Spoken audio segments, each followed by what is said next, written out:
Welcome back to the Gunn Show VIP edition, my friends, where we crack open the industrial steel doors to revel the human side of manufacturing, a world where robots and humans work hand in glove, albeit with the humans struggling to find gloves that fit because, let's face it, there's a bit of a labor shortage out there. In fact, with millions of manufacturing jobs unfilled in the U.S. alone, it's no wonder everything from your car to your coffee maker took a bit longer to arrive. But fear not, because this isn't just about conveyor belts and clanking machinery. It's about stitching the very fabric of our daily lives, proving that without manufacturing, we might just be sitting naked in the dark. And while we're on the subject of diversity, it's high time we dialed up the inclusivity, not exclusivity, but inclusivity, because bringing more women and diverse talents into manufacturing isn't just nice, it's necessary. After all, studies show companies with diverse workforces are 35% more likely to outperform their less diverse counterparts. So, buckle up as we embark on a journey to humanize the gears and cogs of the industry, one heartfelt story at a time. All right. Now that we've been real serious, bad joke of the day. And this one actually doesn't go with a question and answer. Christian, I know you're disappointed because neither of us ever get them right. This is just going to be a statement. So, bad joke of the day. Manufacturing, Christian, it's like a ninja. You never see it, but it's responsible for everything around you. Except ninja stars. Those are important. Okay, bad joke of the day. All right, now that we've moved on from that, let's just go ahead and thank the MTDCNC team and absolutely our sponsors, IMTS and EBITDA Growth Systems. Thank you for everything you're doing. If you're just listening for the first time, IMTS is coming in September this year. It is the largest manufacturing trade show in the country. It happens every 2 years. Be in September in Chicago. We hope to see you there. If you're just tuning in for the first time, EBITDA Growth Systems is a consulting company that guarantees they'll double your profit within 3 years. Yeah, that's pretty incredible. All right, well, I have an incredible guest today, and you may or may not have picked up on a couple of the cues from the intro today that she might be a lady. Dude looks like... No, that's not the right song for that cue. Come on. But she has chosen to play Two Truths and a Lie. Please welcome my friend Erica. Erica has a bachelor's degree in architecture and design from the University of Florida and a master's in construction management from Washington University in St. Louis. Her career consists of being a project engineer, a consulting manager, a senior manager, as well as a founder and entrepreneur. And to be fair, guys and gals out there, I am really out of my comfort zone. I don't know anything about construction except for like the 9-10 months. I was a traffic foreman for a road crew, if you can believe that, where we were ripping up construction sites. Anyway, that's not about me today. We're going to talk about Erica. Erica, thank you so much for joining us. How are you today? Welcome back to the Gunn Show, my friends. This is the VIP edition. I'm so good. Thank you for having me. Absolutely. Your smile brightens up the room. Christian's already fallen in love with you, my producer. We got Ben in the background just giggling away. You can't, we're bringing a good energy today. I want to talk about you, your journey, your story. I know it's not specifically exactly what we normally talk about here, but you are an inspiration, and I want to connect those dots because as a woman in a profession that is majority male-based, I think we can connect those dots between what you're doing and what you have done and what we talk about here a lot. So let's go back to your teenage days, if you don't mind, and start talking about, did you know what you wanted? Was this the plan to be where you are today? Did you have any idea? Oh my gosh. When I was a teenager, I wanted to be a professional ballerina. So very far from where I ended up now. But I think I always knew I was always really into math. And I also loved the creative writing side. So I had like this design side and I had this like structure side. And it just was like, oh, let's marry the two, architecture.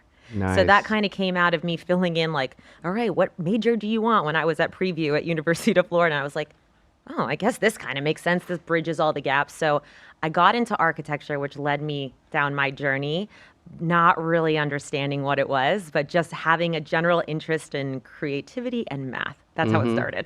Well, you seem like a creative person already, and I don't usually use the word God in just regular sentences, but God bless you, you know? Thank you. Sometimes I say Thor bless you, you know, just different things, I'll right? take it. Right, but you've decided along this journey to continue the pursuit of excellence in a world where a lot of women aren't currently in, and we'd love to see more. Don't get me wrong. Yes. Every day, I as much begging as I can do, I try to beg for it on a global platform, but we don't always see it. So what's that been like? And we're going to step backwards again and go through some of the careers that you've done. Autodesk is one of them, which really connects to my industry also. But I really want to just quickly dive into what that's been like. Has it been empowering? Has it been scary? Has it been trying? What adjectives Yeah. would you use to? All of the Yeah. above. All of the above. I remember being in my condo where I lived in St. Louis. I was in grad school. I was getting my master's in architecture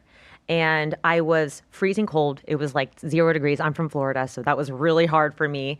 And I was with my roommate who lived with me at the time, and we both were just miserable. We were basically CAD monkeys behind a computer screen, just trying to get I think it was like our midterm or whatever it was done. And I walked in his room and said, I don't want to do this anymore. I'm miserable doing this. Funny enough, I was really resisting using AutoCAD and Revit and full circle, where my journey ends up there. And I said, what can we do? How can we change this to something that we didn't just waste 4 years of our lives in undergrad? And we met with our counselor and he was like, why don't you try construction management? Like a lot of people that were doing architecture, they were also double mastering in construction management.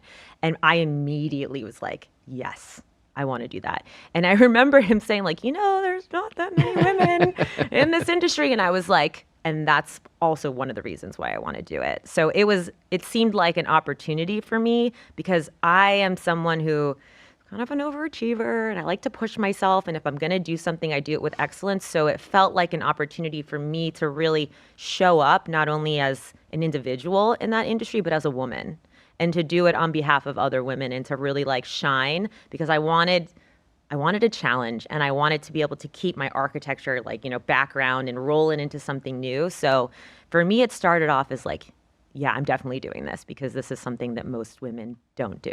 Not having any idea what I was really getting myself into, but wow, what the best decision I made at that time in my life. It's interesting, and again, we will dive back into the school Yes. stuff, but I find this area so fascinating, and I know there's so many women out there that listen to this show that probably want me to take this opportunity to dive into those questions more, if it's okay with you. And it's simple things like, what kind of advice would you offer a young lady out there? What kind of advice would you offer someone who's maybe looking to switch careers in a more traditional role, let's Absolutely. say? Any of these kinds of advice as a woman in the position you're in, I'd love to hear about. Absolutely. At that point in my life, like I said, I was coming in, I didn't really know what to expect. And as looking back on it, hindsight is 2020. I feel like the best advice that I can give is really what I ended up doing, which is leveraging technology to help you to make yourself invaluable. So whatever you're doing, but specifically in construction, construction's not really known as being the leading edge for technology, right? All of their stuff is old and antiquated as far as their processes. It's getting better. It's getting a lot better. The past 10 years has been a huge change for the industry with the iPad being invented and having all of your digital plans right there in front of you. But prior to that, I think what helped me move along in my journey with that was because I recognized that technology could be leveraged, and I taught myself an app that allowed me to be the keeper of all of this digital knowledge, and everyone on the job site had to come to me to get that information. So I made myself really valuable on that team and at that company. And then when people had questions, not only about the job, they had questions about the tech, they came to me. So when I eventually left and moved into tech, construction tech, a lot of people were like, oh my God, what are we going to do? It was a big thing. They really felt, I think, the lack of me being there just because of the technology and all of that I managed while I was working in construction. And that's part of the current platform that we will get into. It is. Would you mind, I'm going to prepare a situation for you, Okay. if that's okay, Erica. And let's say that I'm a young lady out there and I'm rolling my trucks around and then somebody comes by and yanks that truck out of my hand and gives me a doll. Yeah. What do you say to those young ladies out there that want to pursue careers in your footsteps, very similar to how you've worked? Yeah, I can speak. I never had dolls. I mean, I think I played with Barbies at one point, but I was never really had a little baby doll. I was out running around with the boys in the street in my neighborhood playing hide and seek and stuff like that. So I would encourage anyone, boy or girl, whatever it is that you find passion in, whatever it is that brings you joy, whether it's playing with a bunch of trucks and sand or whatever it is, follow that. I think we're taught, especially women, when we're young, that there's a certain mold that you have to fit and there's a certain way you have to be in order to be accepted by society. And we slowly over time, we start to like shrink because we don't really allow ourselves to lean into the things that make us who we are, make us happy, bring us joy, give us excitement and passion in life.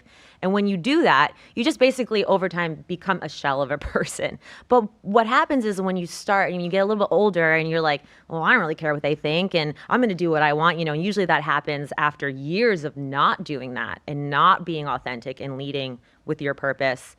That's when you start to realize, oh my God, this has been here all along. I've wanted to do this whole time. I just didn't have the guts or I didn't have the support or whatever it is. So save yourself all that time and just really go towards whatever it is that excites you or makes you feel interest or joy or whatever that is, however that looks. For me, I always found myself looking at things like, hey, how does this work? Let me rip it open. Let me dissect it and just I used to get in so much trouble for breaking things and just deconstructing all of my dad's stuff. Be like, Erica, what are you doing? But it was so important at the time that I had an understanding of how it worked.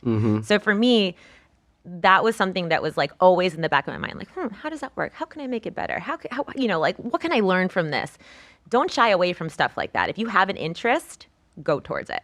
It's great advice. I'm going to give you a high five. Thank you. For those who can't physically see us doing high fives, we just did a high five. High I even five. do a little self-clap right there just so you can pretend. Never mind. We're good. We're going to move on. We're going to move on. But that's really great advice. And I Thank agree you. with you. So thank you for sharing that. All right. So you have now got a master's degree. Yes. You've decided, I could be a professional ballerina, but maybe not today. You slid into another direction. I didn't have the feet. Yeah. So, yeah, me neither.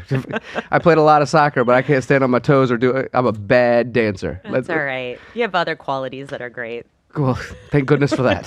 Thank goodness. Thank you for saying that. All right. So you've graduated. You've decided to go into the working world.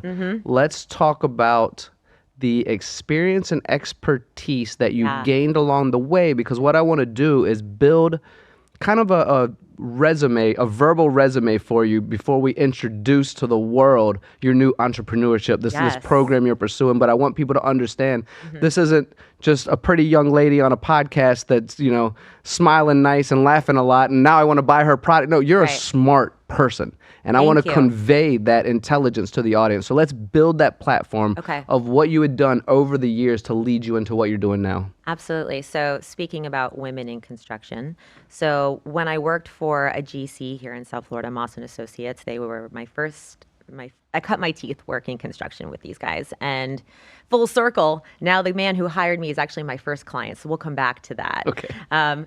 But I worked, I was in the Chinese drywall division. It was in 2012, back in the day when all this Chinese drywall was being found out. For those of you who are listening to this and going, what the heck is she talking about? I remember that. There was a lot of drywall that was mined in China, and they hit a sulfur vein. And in that process, a lot of drywall got shipped over to the U.S., and a lot of homes were built using this drywall. And come to find out, oh my gosh, all of that sulfur off-gassing was making people sick. It was ruining all the appliances. So there was this huge class action lawsuit. My company won the bid to remediate homes in 5 different states. Wow. So I came out of college, and there was not a lot of work in 2012, when I was looking for work, but Moss hired me, and they hired me. It was a group of maybe 15 to 20 of us, and there was one other woman working there. It was just me and her. And, Guy, who was my previous boss, he put me right next to her. So we were kind of in the back doing our own thing, and then the guys were all running around. And around you too? Yeah, kind of. We were in the back, and I appreciated he put me next to her, obviously. Sure. But it was just so funny. It was all the guys, and then there's the women in the back. And, pros and cons, I guess, to that. But I learned a lot in that process, because when you're doing 3 to 6 month remediations, you're learning basically how to do an entire project in a very short amount of time. So you're literally ripping everything out of the house to its bare bones, to the studs, and then you're putting everything back. And managing that process is amazing, because you get to see beginning to end. And in construction, when you're doing $100 million high rises, those projects take anywhere from 2 to 3 years to be completed. So it's the long game. This was a way for me to learn so much in a short amount of time. So by the time I was done with that and got put on my first job, which was the Icon La Solis, which was the tallest building in Fort Lauderdale, but I think they have built something a little bit taller since then. That job once again, surprise, surprise, I was the only woman on the job site. And at first, I remember, you know, people walking in and being like, can I have a cup of coffee? Or, Did they? oh yeah. Or like, hey, they assumed I was accounting. Hey, can I get my check? And I was like, oh, I'm actually your project manager. I'm leading your trade. It's kind of fun to say that, wasn't it? Oh, so good. It was like, I was like waiting for them to ask me for something that I didn't have, you know? But I learned so much, and I love working with men. I really do, because men are really straightforward.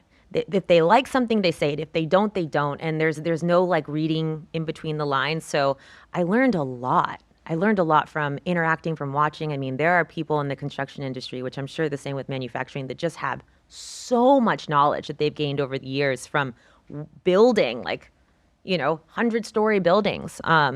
And there's so much that's specific to Florida in construction than in other areas. We have so many different like laws and different material that we use, and figuring out procurement, how long it takes to get everything there, and then managing the actual construction. So on that project, I did windows, doors and hardware, pool and spa package, waterproofing, and then I did all the document control, which led me to be using this new technology. It was this brand new app that came out. It was called PlanGrid. It was a startup out of San Francisco. It came out around the time the iPad came out.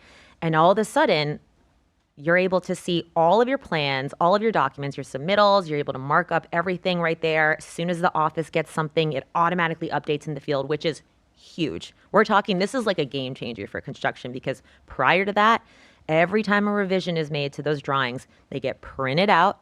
Then you got to bring them to the job site. You got to sleeve them into all the different drawing sets, and then make sure everyone in the field has the latest and greatest. And in that time, that's where all the money and the mistakes and all of that, I mean, is just made and lost. Mm-hmm. Okay? Mm-hmm. So I all can of a see sudden, that being kind of easy to do, actually. oh my gosh. It's just like, before you know it, even you're pouring concrete, and the next day you're ripping it up. Right. Not to imagine like all of the waste that creates. And I'm all about sustainability. Sure. I studied sustainable architecture. So anyways, for me, I was like, oh, this is the solution. Like, everyone needs to get on this. And I remember walking into my project executive's office and saying like, hey, this is the solution. Let's just use this. Like, no more printing. We don't have to worry about that. The price of all that is going to, disappear, and everything will just be so much easier. And I just thought I solved the whole world's problems, It felt that way for a moment, didn't it? It did. And he basically was just kind of like, that's just not how we do things. And, this is how it's done. And we have, like a 70-something superintendent who was not planning on changing the way he's been doing things for all the time he's been working. And, it was basically like a little pat on the head, like, oh, that's sweet. But, you can do that. Love that. But also we're going to do all the old stuff too. And at that point I realized I am part of the problem, and I don't like that. I want to be part of the solution. So over time I did both of those things. I updated the old way documents, all that, and also the tech. And eventually I called up PlanGrid. I had a friend who recently had taken a job there and said, I don't care where you hire me or what role it's for, I want to work for your company, because I saw the value.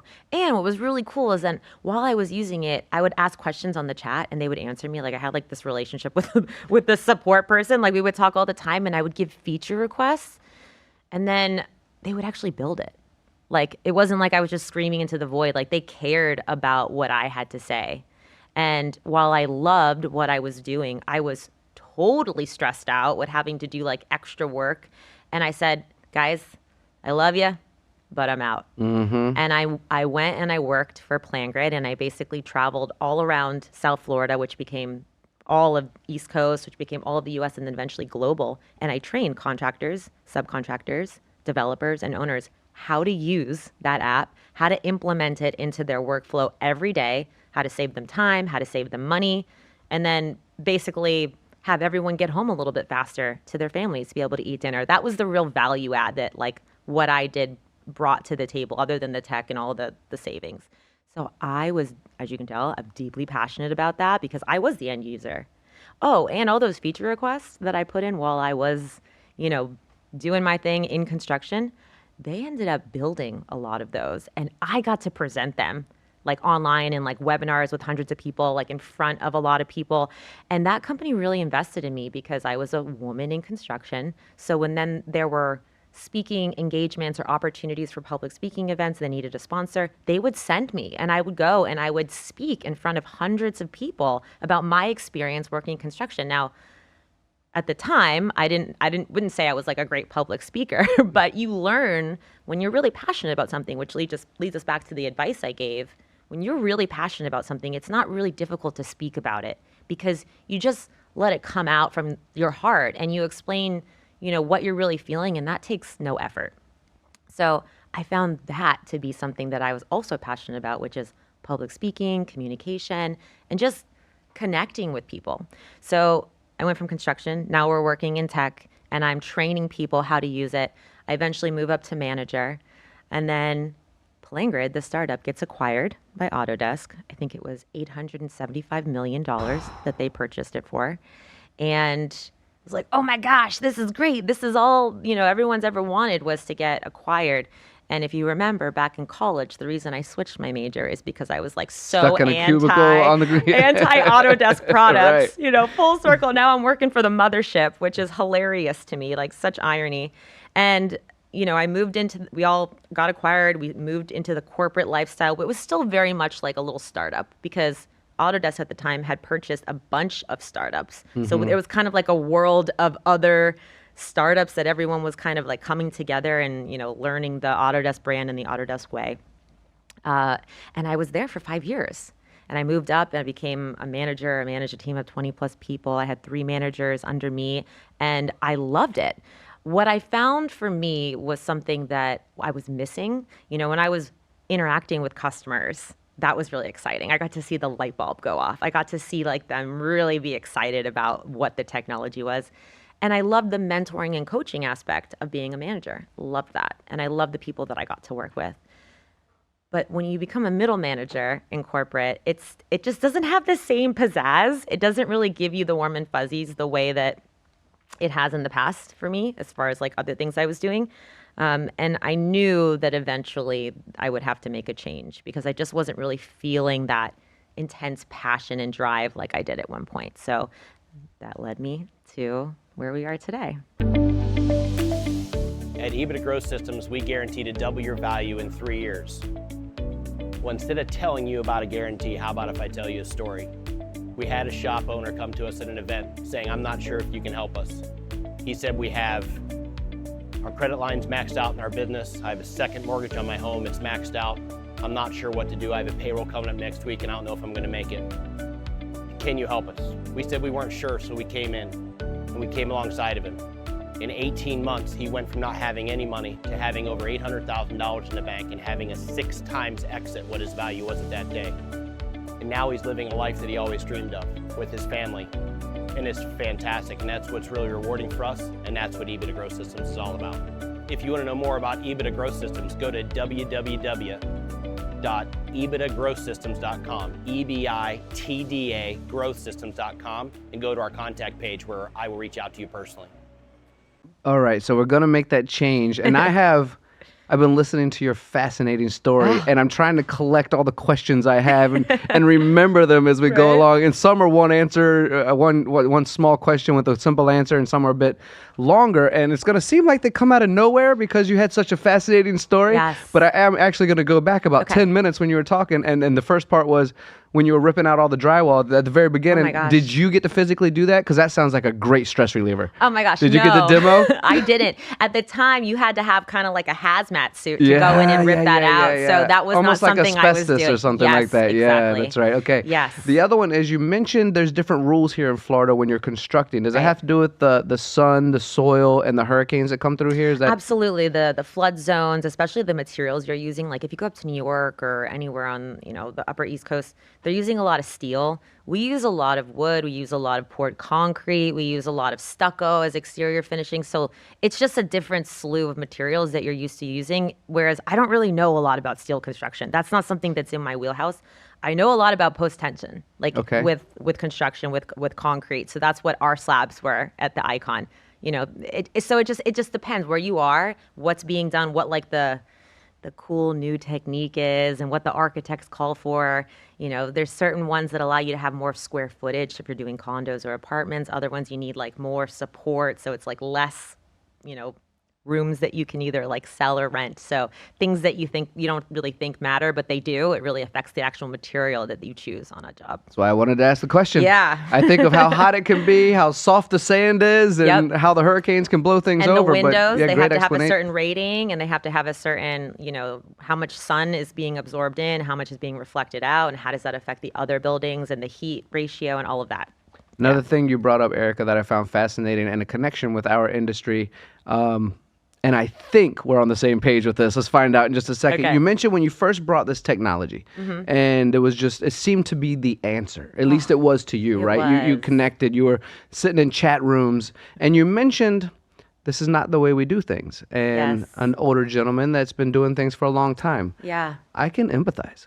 Yeah. We in manufacturing on our side of the fence are sometimes fighting the same thing. And for the folks out there who are listening and watching right now that do have all that wisdom, I am not purposely or accidentally undervaluing you. We need you, your wisdom, your tribal knowledge, the decades of information. However, we kind of need to know it too, meaning we got to put it in the digital world. Right. So I find that what you described is something that I fight a lot as well. Okay, let's try something new. Let's try something modern. It's going to speed things up. It's going to reduce waste. It's going to be better for the environment. All these things that really matter, but it's not the way we've always done it. And that can be the most detrimental statement for anyone is we've always done it this way, so let's keep doing it this way. Exactly. It's like if it's not broke, don't fix it, but you don't realize it's been broken.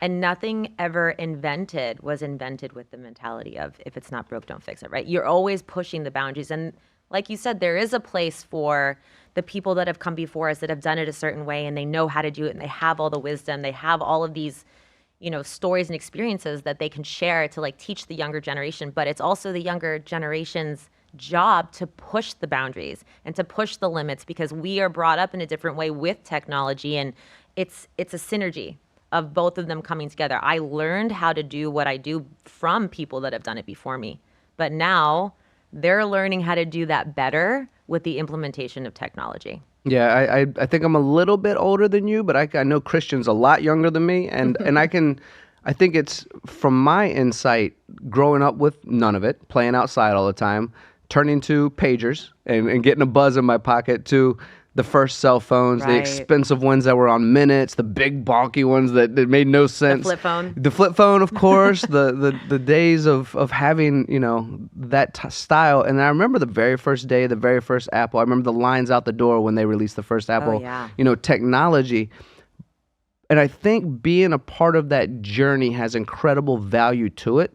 But I'm not going to sit here today and say someone like Christian, who's engineering our entire production, that grew up with a phone probably in his hand, and certainly the younger generation, a little bit younger than him even, they have all the tech. So why wouldn't we embrace that type of environment and say that somebody might be able to do or bring something better to our lives, right? Totally. I think that's also like it gets into something like AI. I think there's this idea about like AI. People are afraid like they're gonna take our jobs, or it's like the South Park episode. Yeah, of course. Yeah, and for me, it's like, no, absolutely not. It's there for a reason to make everything more effective and efficient, productive, save you time, save you frustration. And if you look at it as, the younger generation or AI or any tool that you have, it's like a tool in your toolbox, right? Like you can use a hammer or you can use, a nail gun. Which one would you prefer to use? Well, maybe one person wants to use the hammer, but I'm using the nail gun. Like that's just I'm trying to do things faster, right? Or more efficiently. So I think there's place for all of it, but I think specifically in construction and what it sounds like manufacturing as well, it's important for people to stay open because that's how new procedures and processes come in, and that's how things get, more efficient, more faster, moving into the digital age and beyond, and you're able to make more money and things are safer and all of the above. Since we're on the topic, and this is not something I've previously discussed, but it feels like the right moment. Okay. How do we speak to people, help people open their minds for a situation that either it's a scary one or it's a new one or or even I'm going to retire in the next couple of years, so I don't need to learn it. Whatever Yeah. avenue it might be, how can we convey the messages in such a way that will allow someone to open up and just try? How do we do that? That is such a great question. And I can tell you from someone who had to do this on a daily basis, because I would have to get in front of a room of anywhere from 10 to 50 people, most of them ages 50 and up. They want to be on the job site. They don't want to be in there for the training that I'm about to do. They look at me like, who the heck is this chick? Why am I here? I don't want to listen to anything she says. I can't even get into my iPhone, let alone use this. What's my Apple ID? I'm like, oh gosh, How do I do a selfie? right? And then not only do you have to engage their attention, but you have to keep it. So to your question, how do we get people to open up and to be open to learning new things and to be open to seeing things in a different way? It really stems from understanding what their personal pain points are. So maybe for you, it's I'm frustrated because I'm working a long time and I'm doing double data entry, and my son's baseball game, I miss it every single Tuesday. My wife's mad at me and I'm stressed out, and whatever it is, that's about time. That person wants time. They want more time in their day so that they can do the things that they want to do.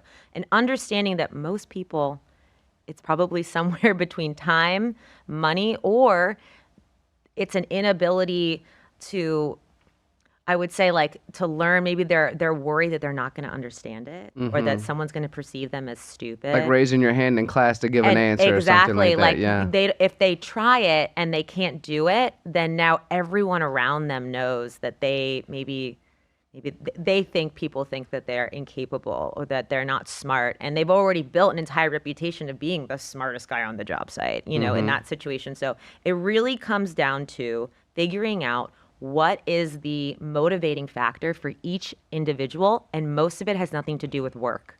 I mean, yeah, you want to move up in your industry. Obviously, you want the perception of professionality. You want people to look at you with respect. But at the end of the day, it all comes down to a really personal human level. And if you can understand what that is, then you can get them to do whatever. You've taught me two things just now, but before we get to those two things, might I just say to the audience, please never judge the people who ask questions. Some of the best advice that anybody with wisdom will give you is to ask questions. If you think that you're the fool in the room, you're going to be the most educated person in the room as well. You're going to learn something that other people will not. And I promise you, the silence is it's something that's going to create problems later on. Ask those questions. Your friends, your colleagues will be grateful that you did later. The other thing I picked up just now, Erica, that you said is, although we're going in a, let's say, futuristic, a more modern, Right. We're not disconnecting from humans. You just told me that this software that allows us to do more and make our lives better is all about understanding a person. Yes. So that's so important, I think, for people to understand out there. We're not disconnecting from each other. We're just figuring out better ways to serve each other. Exactly. Absolutely. And it's only as good as the person willing to use it. Like if they feel like it's actually doing them a service, Yeah. they're going to put energy into it and they're going to use it because it helps them and it helps the team and it helps everyone. But if they don't understand how to properly use it or they don't see the value, it's literally just a paperweight. It's your phone that you're not using it for what it's made for, I'm going to date myself real quick. You ready? I'm picturing now the first person who picked up a remote control on a TV having to walk back and forth to change the channels all the time. Like, what's this thing for? And throw it on the ground. This Totally. remote's no good for me. Yeah. I'm going to get up like I'm supposed to and turn the channels, you know? Right. And there's like a excitement or like some type of like pride in that. It's like, come on. Let's be open to learning new things so it's easier for everyone. Like you don't have to like wear it as a badge of honor just because you can get up and walk to the TV. Everyone can do that. Well, most people can. Most people. So, all right, you've given me enough time to go back to all the questions I wanted to ask you from that great story that you had. So I want to talk about the now. I want to talk about what you're doing now, how you can help people now, how the Gunn Show and MTD can help support your reach in your entrepreneurial path to, just continually help you do good and grow, because you are an inspiration, a woman in your world. We need more of you. And if we can do a small part to enhance that platform, even though I know you've graced us with your presence after doing all the keynotes and being a global traveler and a professional ballerina, if we can do anything to help you, I want to do that. So I would love to learn more about what you're doing now and how you can help the folks out there. Hey everybody, Mike Franz here with Shop Floor Coffee. For 20 years, we've been seeing the same issues going on with workforce development and the shortage in workers across the industry. We wanted a way to give back. Shop Floor Coffee is our way to do that. Proceeds from every bag or every type of coffee you buy from us go back to the community. We work with amazing programs and initiatives across the country where we're giving back. We want to help support the community. Come together with us. Join us in this effort to help support the community. Please, thank you very much. Absolutely. So what I loved so much about what I did is by the last 2 years when I was working at corporate, I created this, I called it the boot camp. And it was basically for my team and my team of 20 people. I taught them how to get up in front of the room and to really own the room, how to lean into their own authenticity and to engage with our customers and to teach them. Obviously, product knowledge was important, but this particular boot camp was all around confidence. It was about exuding confidence so that you can connect to people, so that you can be more profound at what you're doing, which is training and teaching people how to use the technology. So I found that that was something I really enjoyed doing. And I was like, man, I really want to get back into that for myself. So I started my own consulting company, and now I work with contractors. I work with tech companies, because a little bit of both. And I basically teach them, or I give advice on how to best implement and standardize on the technology that they currently have, and then make recommendations around some other ones that I've seen work, or maybe I have to do some investigation to see what's really out there. I mean, when you work in the construction industry, specifically the tech part of it, you learn what other products are out there. And you'd be surprised, a lot of construction companies, they actually do have a tech stack that they're working with, but all of the different software doesn't really speak to each other. Mm-hmm. We have an idea that like, oh, we bought this, so now everyone uses it, it's working perfectly, and we're getting our ROI immediately. Absolutely not. Like, purchasing any technology, that's like step one, and really to optimize it, you got to go all the way to like step 40. And I think the industry is really pushing contractors, or just any company really, to utilize technology. You hear the AI buzz, like, oh, use AI, and it's like, cool, let's do that. But like, how? How do you get people that work there who are actually going to be using it every day behind it? How do you show them how it impacts them, right? So what I do is, other than the tech standardization implementation, I sit with a lot of people and I just understand, what are your pain points? What are ways that you can do things, or where is it breaking down for you? How can I help? Well, if we did it this way, maybe, oh, perfect. Well, why do you want to do it that way? Well, these are the reasons. Okay, so it's actually not, you have to do it this way, but this is where you need to go. And understanding everybody has their own way of doing something, but if you can get everybody to buy into a standard, and not everyone has to like it, but everyone has to understand the reason why. It's like when you're a kid, right? And you do something and you go to your parents and they're like, don't do that. And you're like, why? And they're like, because I said so. Uh-huh. And you're like, okay, right? But if you can explain to somebody the reason why changing a process, or maybe it adds an extra 3 minutes to their steps that they've been doing for like 10 years, but how it's going to save so much time and money and effort from everyone else in the team. Like, generally people want to be a team player. They want to help. They want to make the company money. That comes back around in their paycheck, right? So it's a lot of psychology as well, like just getting to know people. And most of the time people just want to be heard. Yeah. There's somebody in the background who just, heads down. They're just like, not living their best life, doing their day-to-day process. And when you can just listen to them and understand, wow, this person actually knows quite a lot about this particular product or this process or this industry. How can I take what they need and what they're doing, and how do I collaborate with other people? And this person starts showing up to work happier, doing their job with more success, right? Like, simple stuff, but companies are working to do what they do best to make them money. They're not really always checking in with their employees and seeing like what's working, how do we optimize, how do we make this better. So that's what I do. So I go in as a consultant, a tech consultant, but secretly I'm kind of more of like a team culture consultant, because really it comes down to the person. And I go in and I build workflows to optimize things. And so far, so good. So I've been 2 months in this business, and I have a subcontractor that I work with, my initial manager who hired me at Moss. He's now a president of a subcontractor here. Advanced Deco is the name. And I told him I would do a shout out when I was on here. Hi, Guy Reese. How you doing, Guy Reese? He's Pleasure. awesome. Yeah. And yeah, so I'm doing a lot of that right now with his company. And I also work with the tech company, and they're brand new. They're startup. They have amazing face-to-pay technology, which is literally the future. You're going to be able to walk into any store, anywhere, and just scan your face, and then that's how you pay. There's no more credit cards, any of that. So I'm helping them with business development and also building out their sales team, because for the past 7 years, I've been in customer success for tech. So helping the sales team to sell it. So I actually have a lot of knowledge on that. So I'm doing that as well. So all of these things. And then the last thing that I'm currently working on, which is really my passion project here, Tony, it is building out a course. And the name of the course is Mastering Authentic Presence. So it really takes everything that I've learned, everything that I've been coaching my previous teams to build that authenticity and build that confidence in themselves. I want to be able to teach this to people all over the world.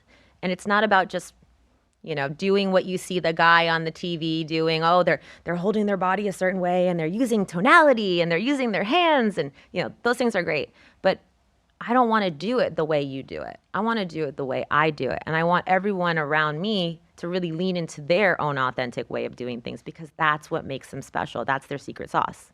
It's not like just being the loudest person in the room.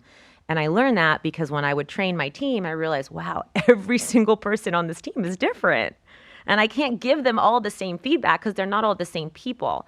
So I'm building this out. I'm very excited. It's probably going to be released within the next, I would say, about a month and a half, slowly getting there.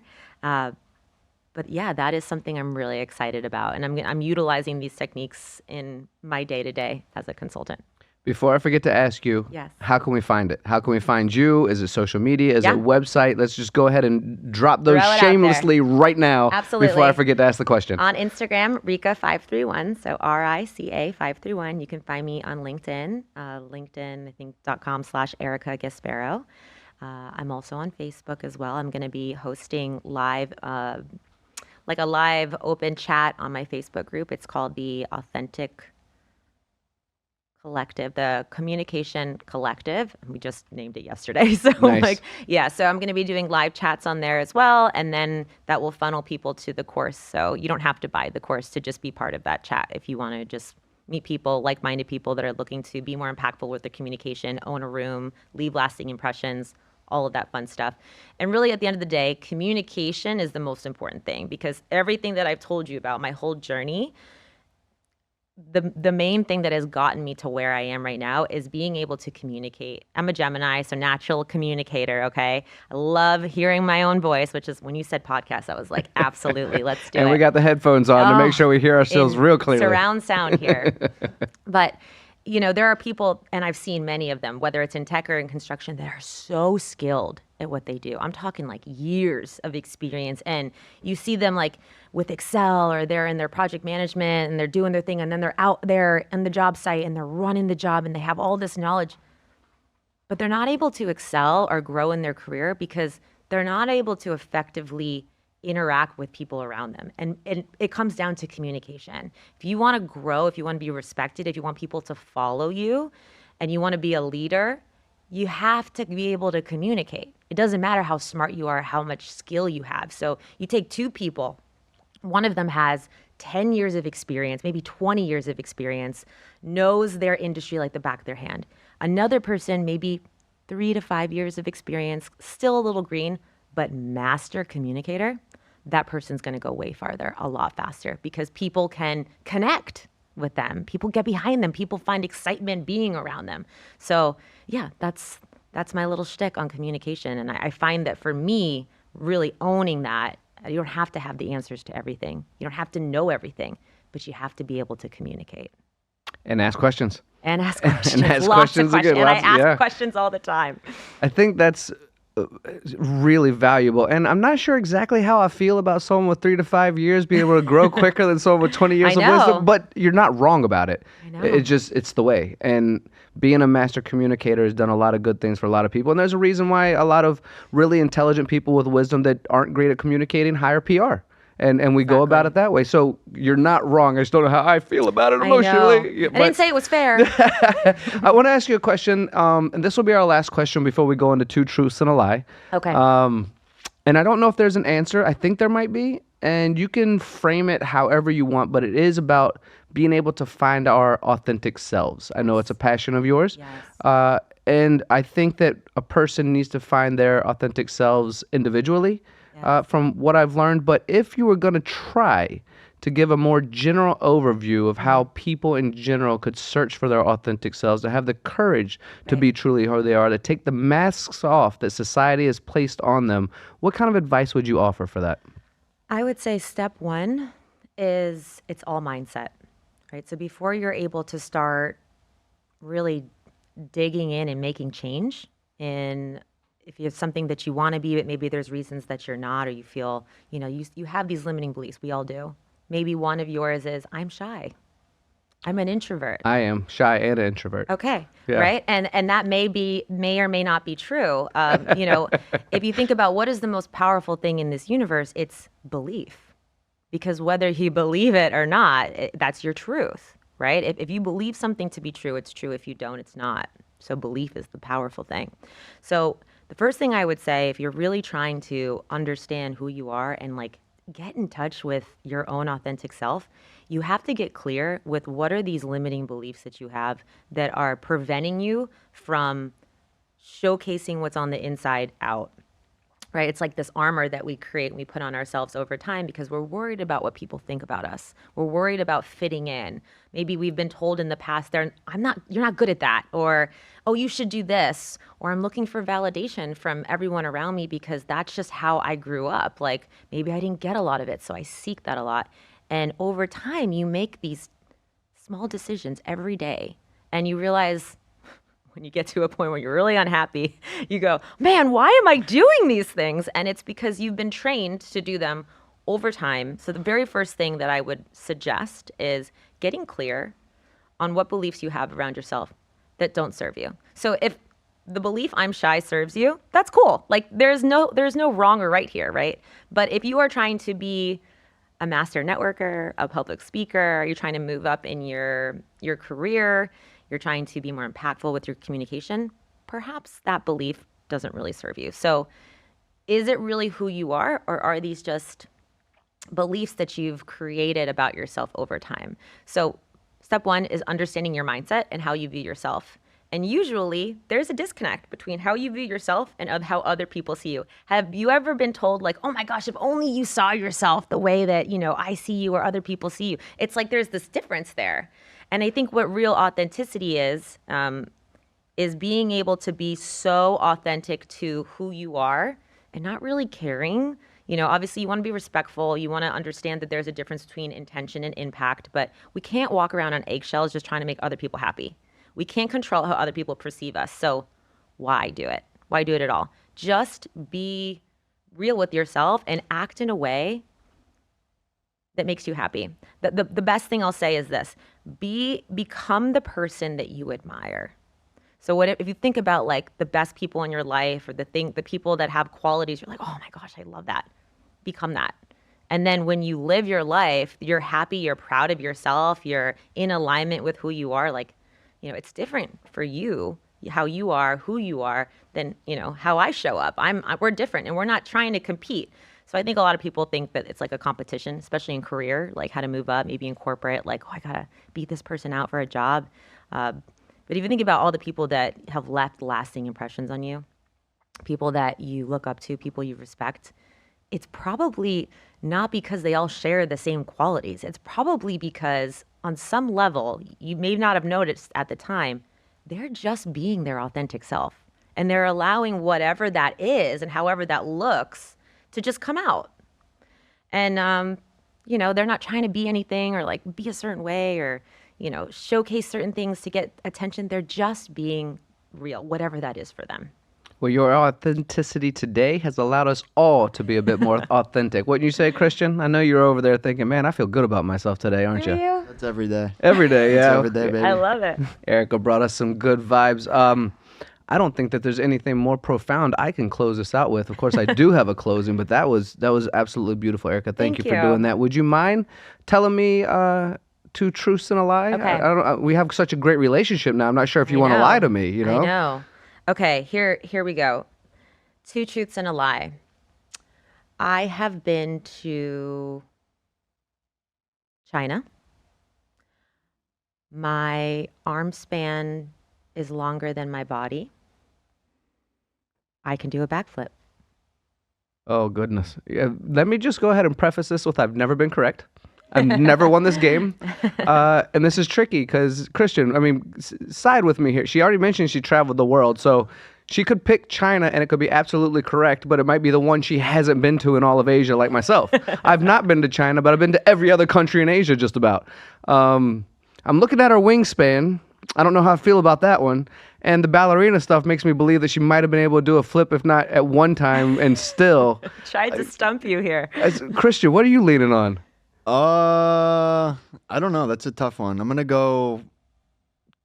Was it you can still do a backflip, or you could do one at one point? Well, let's clarify that. Both. Oh, both. Does that help you at all? I might go with that. Is the lie? I don't know. I think she looks fit. I think she could do it. I'm gonna go with wingspan. I think you've been to China. I have been to China. I can't do a backflip. Oh, Christian, you got it. But my arm span is longer than my body. Oh, goodness gracious. Well, Erica, you've been an absolute pleasure. Oh, thank you so much. I know you're practicing sobriety this month, and we do a cheers at the end, but I do want to salute you and appreciate you for being exactly who you are and what you're bringing to this world and what you've brought to this podcast. If there's any last messages, kind of like a toast you'd like to say, you're welcome to utilize that now before I close out. Absolutely. I'm going to do this one to all the women that are listening. And if you are thinking about moving into a space, whether it's construction or technology or anything that you feel is a male-dominated industry, here is your message from the universe saying, do it. Did you know, Christian, that Erica's code name is Universe? Not. But now we know. Message from the universe. Message from Erica.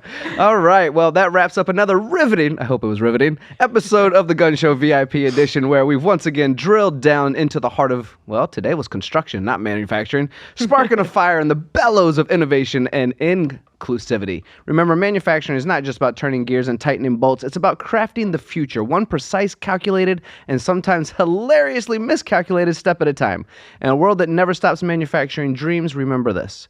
Manufacturing is more than just putting parts together. It's coming up with ideas, testing principles, and perfecting the engineering as well as final assembly.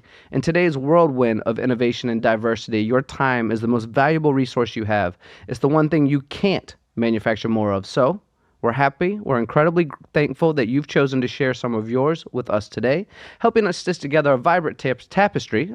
Sometimes I mispronounce these words. What did I mess up the other day? I can't remember.